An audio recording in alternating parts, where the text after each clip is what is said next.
Hi, y'all. It's me, Laura Burns, and there's a lot going on behind me. Some tubing, ironing board, very exciting. Okay, so I'm Laura Burns. Welcome back to my channel, and if you're here for the first time, hello and welcome. And here are your jazz hands. I always say everybody gets them, whether they want them or not. So today I'm doing this as let me get a little space here. So I'm doing this as a live stream for a couple of reasons, and I'll talk more about those reasons in a little bit. But basically, they are because I was hoping that people would be around and could comment in real time, and we could chat about PCOS and all the things. And also because one of the symptoms of PCOS that I deal with a lot is fatigue, and making these videos and then getting onto the computer and editing and then uploading and all that stuff, it takes time and energy, and I just don't have like a lot of extra right now. So when I do this live, it's much easier for me because it's just like one and done. I do this, it's automatically uploading, to YouTube as we do this. I don't have to do a lot of work afterwards. So the quality is not as good because I'm on the webcam on my laptop. So I do apologize. However, it's kind of either this or no video at all. Hey, Amanda. Hi. Yay, I'm so glad that you're here. Thank you for this. Good. I'm glad that you are interested and wanting to be here. So I have on my phone, can you see? It's very glary. Oh, there we go. A list of topics. See how many there are. And I don't want this to get too crazy long, but I do want to address these things. So first of all, let me just start with, hello, it is September. And if you follow me on Instagram, then you know that it is Self-Care September. But you may not also know that September is also PCOS Awareness Month. And I want to give some time to that this month. So I'm going to do this video, and then hopefully I'll be able to do something else about PCOS as well. I don't know what, but it's very important to me, and I would like to give it some attention. If you do not know what PCOS is, PCOS stands for Polycystic Ovarian Syndrome. Let me say first off that while cyst is in the name, not everyone with PCOS has cysts on their ovaries. So you can have no cysts and still have polycystic ovarian syndrome. Ashley, hey, welcome. Okay, so let's talk about symptoms of PCOS. There are a lot of symptoms. I've done another video where I talked about symptoms. I want to briefly address that again and talk about and then also like what symptoms I deal with, because I don't deal with all the same that other people do. And so if anyone here wants to chime in about their PCOS symptoms, either now live or later when you watch this, I do look at all the comments, and I really try hard to respond to everybody when I can and when it's, when it makes sense to. So probably the biggest symptom of PCOS that many people with PCOS deal with is infertility and issues with menstruation, ovulation, all of that.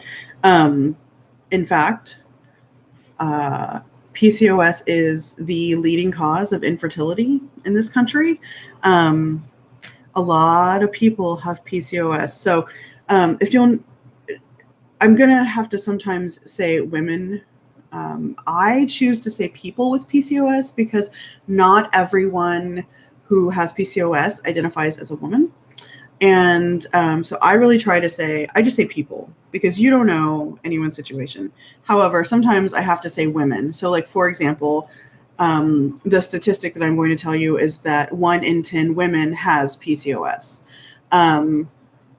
I don't know like how many like transgender people have PCOS. Like, I don't know those statistics. Anyway, but 1 in 10 women has PCOS. So if you don't have PCOS, you know somebody who has PCOS. They may not talk about it. You may not know about it. You may never hear about it from them.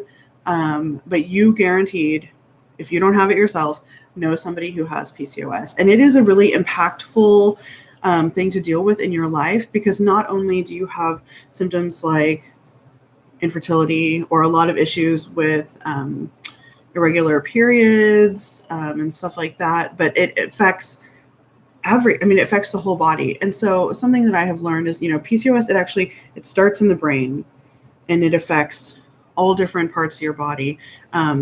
It is a big cause of anxiety and depression. It can cause trouble sleeping. It can cause extreme fatigue, brain fog. It can be physically painful. There's so many things. So some people will grow more hair in areas where women traditionally are told not to have hair, and that's very problematic for some people. And I'm going to talk more about hair later because that's a big topic.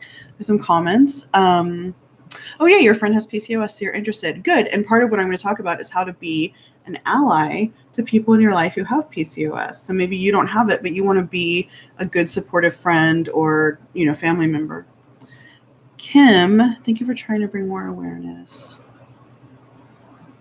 Yes, people don't understand what the symptoms are and how they affect those of us who have PCOS. And look, fatigue, anxiety, depression, infertility. Literally what I just said.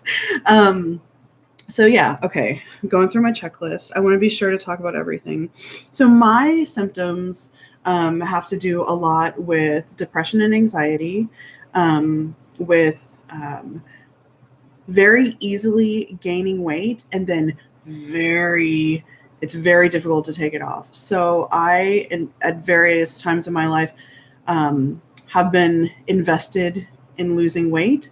And when I tried to do that, it was very hard to lose weight, despite doing, exactly what you're supposed to do, in terms of eating and exercising and blah, blah, blah, blah, blah.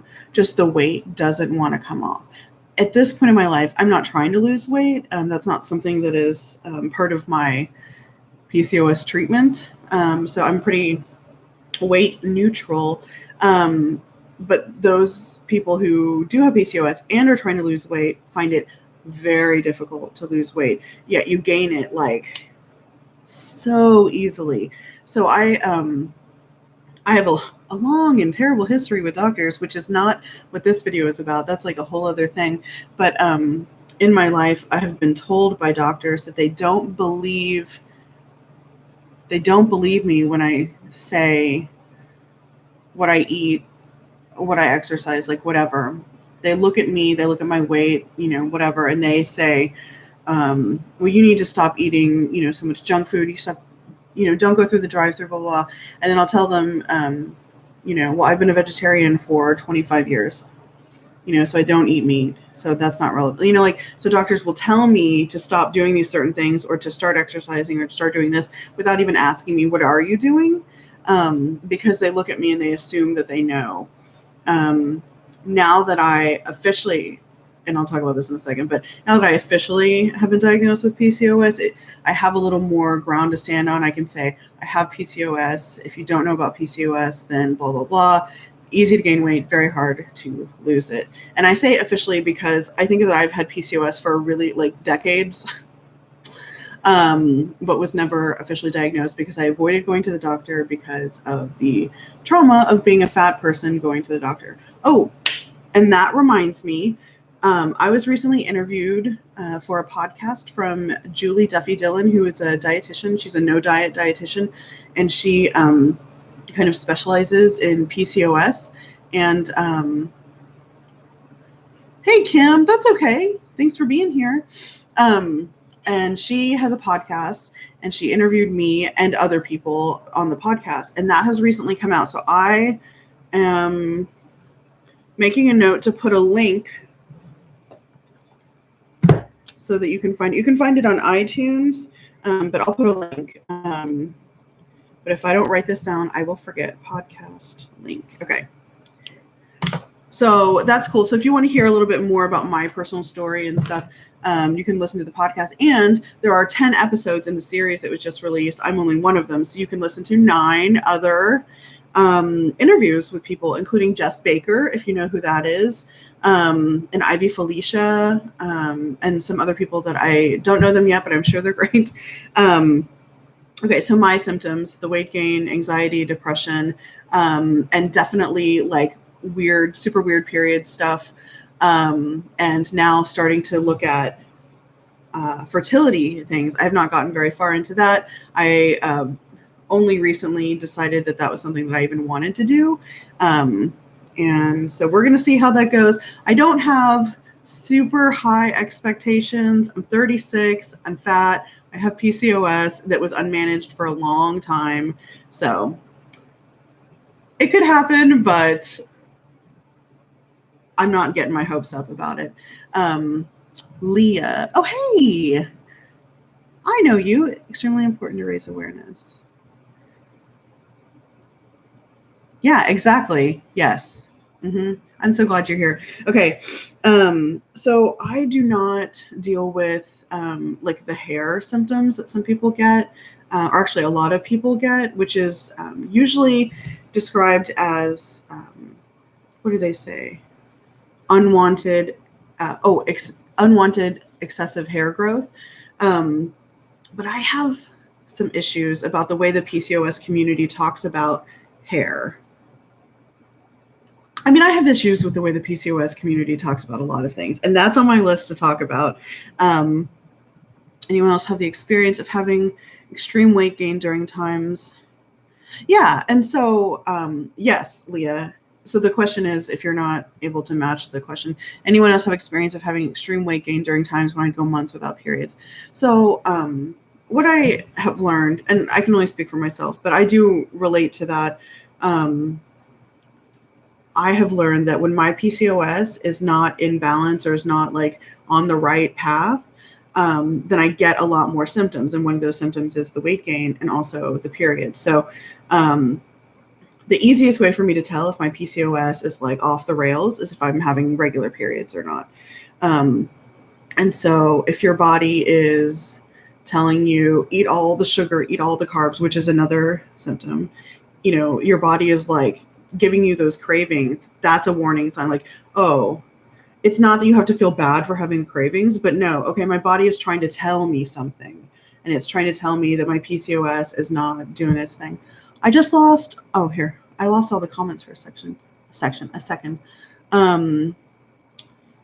Ashley says her friend has dealt with a weight issue she tries to lose for health concerns, but struggles to lose at all. And had weight loss surgery, and she struggled with regain. Yeah, because her body doesn't want to lose that weight or to keep it off. PCOS really wants you to be fat. She said that she had a goal for herself, and PCOS is holding her back.